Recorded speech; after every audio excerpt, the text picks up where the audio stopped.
But now coming to the topic of Buddhism, and Buddhist philosophy always advocates the term detachment.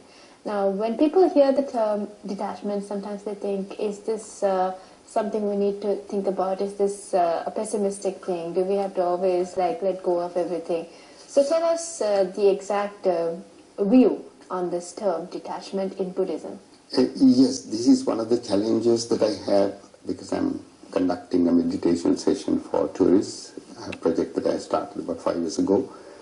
And, this question comes from the visitors themselves. Buddhism means detachment. Yes and no, because it's mainly because the Buddhism says there is suffering, and suffering is caused by attachment and clinging on to things, and therefore the need arises that you need to detach. And that's not really true, because at the level of a usual human model where you tend to think that, when you say detachment, I have my ambitions, I have my goals, I have my objectives, and I have my plans, and I have to get there. And does it mean that you have to give up all that and then go into a forest and you start meditating? No, it is not. If you look at Buddhist philosophy, you can't take that little thing as a toto and say Buddhism is detachment, which is not really true. And in fact, Lord Buddha himself has, there are 22,000 discourses, and unless you read the whole thing, you wouldn't know whether, just extracting something to say whether that is true. There is one discourse called Anana Sutra, in which Lord Buddha has explained the pleasures in life. Ati Sukha, Anana Sukha, Anavajja, and so on.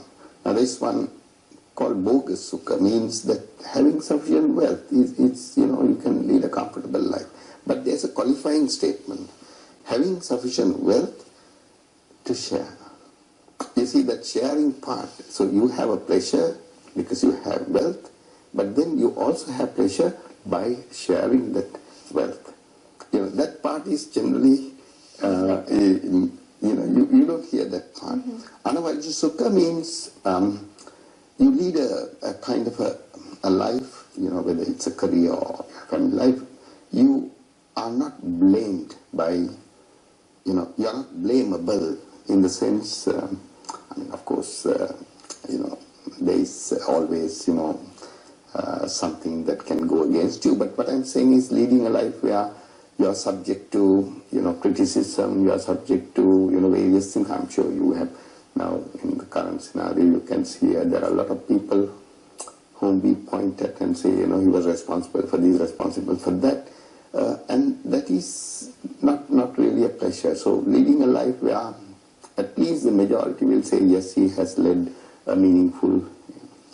So that's one level of looking at it. But then this detachment also needs to be looked at from the realistic point of view. And I'm not trying to say that it's anything to do with pessimism, but shall we say inevitable events in life.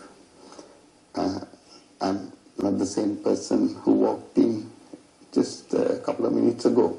In other words, you cannot, whatever the scientific advancements and discoveries, no one is immortal, it's, you still reach some points, and by the time you reach old age, you begin to realize, okay, I haven't done enough meritorious deeds.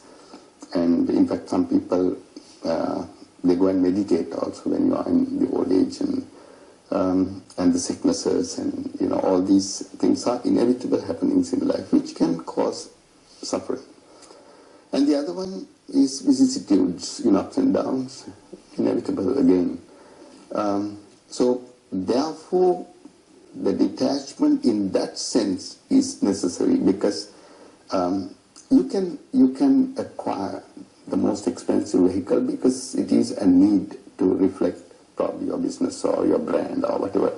But clinging on to that, trying to see your position through the eyes of the others is an attachment.